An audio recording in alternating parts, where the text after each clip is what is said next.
রাজধানীর বাড্ডা থানা এলাকায় এনসিপির আহ্বায়ক নাহিদ ইসলামের নির্বাচনী অফিসে গুলি ছোড়ার ঘটনা ঘটেছে।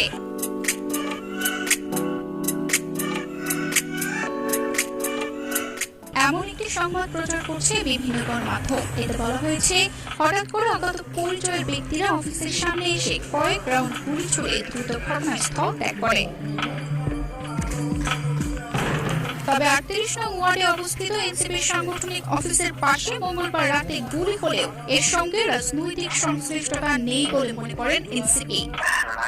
অফিসে কোনো গুলির ঘটনা ঘটে নাই, ওইটা আমাদের একটা সাংগঠনিক অফিস ছিল। এনসিপির ৩৮ নং ওয়ার্ডের একটা সাংগঠনিক অফিস ছিল।